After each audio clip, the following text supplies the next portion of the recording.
Tu as déjà vu un flic sortir un sachet blanc d'une voiture en souriant comme s'il venait de pêcher le gros lot. Sauf que cette fois, tout a été filmé, angle parfait, son limpide et chaque mot bien raclé en 4K. Ouais, ça s'est vraiment passé. Et ce qu'il ne savait pas encore, c'est que le type qu'il pensait piéger, ce n'était pas juste un vieux monsieur tranquille, non. C'était un homme qui connaissait toutes les ficelles du système et comment les faire exploser de l'intérieur. Alors laisse-moi revenir un instant.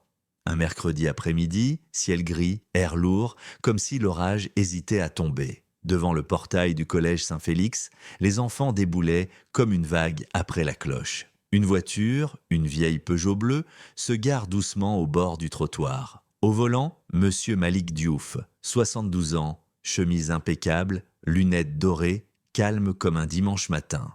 Il tapotait le volant du bout des doigts, attendant sa petite fille, Inaya, 9 ans, qui sortait toujours en dernier. Et là, les sirènes, brèves, arrogantes, un flic surgit. Jeune, raide comme un piquet, lunettes noires et sourire en coin. L'agent Bastien Lemoine. Il s'approche avec la démarche de celui qui se croit déjà héros de son propre film. Contrôle de routine, qu'il dit. Malik le regarde, il ne bronche pas. Il tend ses papiers sans trembler. Inaya, à l'arrière, observe, muette, les mains serrées sur son sac à dos violet. Et Bastien, sans explication claire, lui demande de sortir. Vérification de sécurité, on me prétend-il. Malik sort, lentement.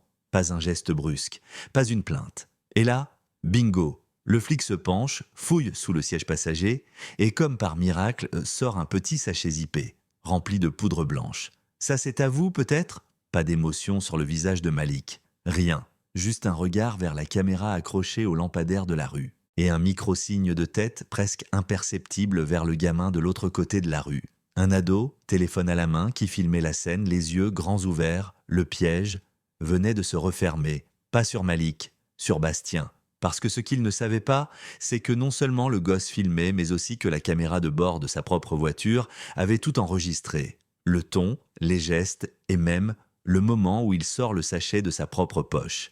Mais Bastien pensait avoir gagné. Il menotte Malik devant sa petite fille, la regarde droit dans les yeux, comme pour lui dire « Tu vois ce qu'il arrive au tien. Inaya ne pleure pas ? Elle ne comprend pas, mais elle voit son grand-père se tenir droit.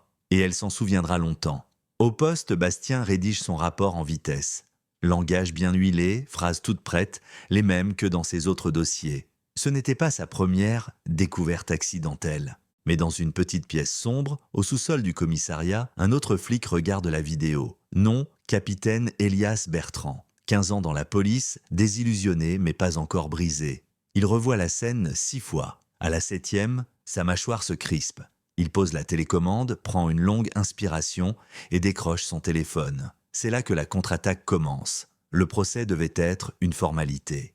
Une procédure torchée en 2 jours. Malik, accusé de possession, Bastien, témoin principal. Mais me Samira Lemoine, aucune relation avec le flic, ironie du nom, entre dans la salle d'audience avec un dossier en cuir et une clé USB. Et dit simplement, on va regarder ça ensemble. L'écran s'allume. La salle se fige.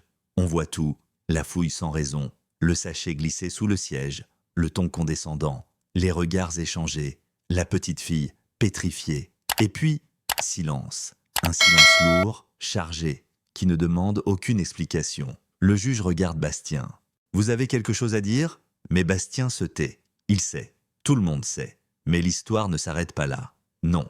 Parce que quand Elias Bertrand fouille plus profondément, il découvre un schéma. Bastien avait déjà signé 12 rapports similaires, 12 arrestations, 12 suspects, tous racisés, tous pauvres, tous avec comportement suspect et substances trouvées sous le siège. Et devine quoi ? Toujours la même écriture, les mêmes phrases, les mêmes fautes d'orthographe. Et puis un nom revient. Marie Vasseur, responsable des archives numériques, c'est elle qui perdait les vidéos, qui formate accidentellement les cartes SD. Sauf que cette fois, la vidéo est sortie. Et Marie, elle démissionne le lendemain sans un mot, tout s'effondre. Et Malik, il ne demande pas vengeance, il demande justice. Et pas seulement pour lui. Il rédige un projet de loi, clair, sec, efficace. La loi Diouf. 3 serveurs indépendants pour chaque vidéo de patrouille. Aucune suppression sans triple signature, dont une civile. Chaque fouille non justifiée, rapportée. Chaque donnée falsifiée, crime. Les députés hésitent. Certains crient à l'exagération. Un vieux sénateur balance même On va pas changer tout un système pour un vieil homme, mais la foule dehors, elle n'est pas d'accord. Les pancartes s'alignent. Le système n'est pas brisé, il est construit comme ça. On ne veut pas de vengeance, juste la vérité. Et là, twist final. Un soir, après une longue session parlementaire, Malik rentre seul. Pas de garde du corps, pas de journaliste. Il tourne dans une ruelle près d'une vieille épicerie. 3 silhouettes l'attendent, pas un mot, pas un avertissement. Le premier coup le plie en deux, le second lui fracture 2 côtes. Il s'écroule. Mais avant que le troisième n'arrive, une lampe torche éclaire la scène. « Police, reculez !» Elias Bertrand. Il n'a jamais quitté Malik des yeux. Il les fait fuir. Il appelle les secours. Il reste compressant la plaie avec ses mains tremblantes. Et Malik survit. Dans son lit d'hôpital, il dit simplement « Je n'ai pas voulu démolir la police. Je voulais qu'elle regarde enfin ce qu'elle était devenue. » Quelques jours plus tard, la loi Diouf est adoptée dans 11 régions. D'autres suivent. Et Bastien, condamné pour parjure, falsification de preuves, atteinte aux droits fondamentaux. Mais il ne dit toujours rien, pas un mot, pas un regret. Quant à Malik, il disparaît du paysage médiatique. Pas de conférence, pas d'interview, juste un mot laissé sur une chaise du Sénat. Je n'ai pas crié plus fort que les autres, j'ai juste refusé de rester silencieux. Et maintenant, je vous demande, est-ce que justice a été rendue ? Ou est-ce qu'on a simplement vu assez de vérité pour se sentir mieux sans rien changer ?